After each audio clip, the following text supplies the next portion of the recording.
মার্কিন president Donald ট্রাম্পের একটি ভাষণ ভুলভাবে সম্পাদনা করার ঘটনায় দুঃখ প্রকাশ করেছে সংবাদ মাধ্যম বিবিসি। তবে এ ঘটনায় ট্রাম্পকে ক্ষতিপূরণ দিতে রাজি হয়নি বিবিসি।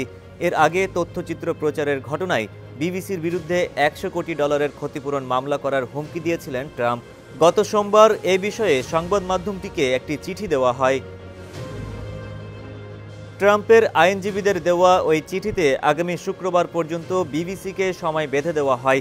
এ সময়ের মধ্যে সংবাদ মাধ্যমটিকে ট্রাম্পের বক্তব্য থাকা তথ্যচিত্রটি প্রত্যাহার করতে, ক্ষমা চাইতে এবং যথাযথভাবে ক্ষতিপূরণ দিতে বলা হয়।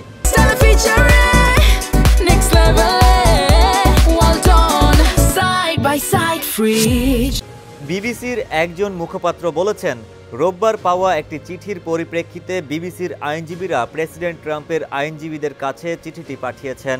বিবিসির চেয়ারম্যান শামির শাহ আলাদাভাবে হোয়াইট হাউসে একটি ব্যক্তিগত চিঠি পাঠিয়েছেন। চিঠিতে 2021 সালের 6 জানুয়ারি প্রেসিডেন্টের ভাষণের যে সম্পাদিত অংশটি তথ্যচিত্রে দেখানো হয়েছিল তার জন্য প্রেসিডেন্ট ট্রাম্পের কাছে দুঃখ প্রকাশ করেন তিনি ও তার প্রতিষ্ঠান।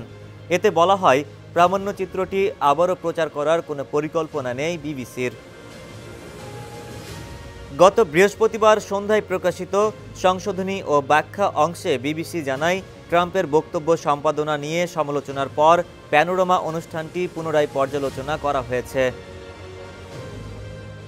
বিবৃতিতে বলা হয়েছে, পর্যালোচনার সময় দেখা গেছে ট্রাম্পের ভাষণের আলাদা আলাদা অংশ তথ্যচিত্রে জোড়া দেওয়া হয়েছে।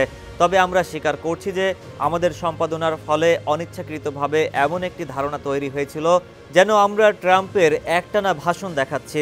আসলে যা ছিল ভাষণের বিভিন্ন অংশের উদ্ধৃতি। এর ফলে এমন একটি ভুল ধারণা সৃষ্টি হয়েছে যে প্রেসিডেন্ট ট্রাম্প সহিংস কর্মকাণ্ডের জন্য সরাসরি আহ্বান জানিয়েছিলেন বলে জানানো হয় বিবৃতিতে। ডেস্ক রিপোর্ট, সমকাল।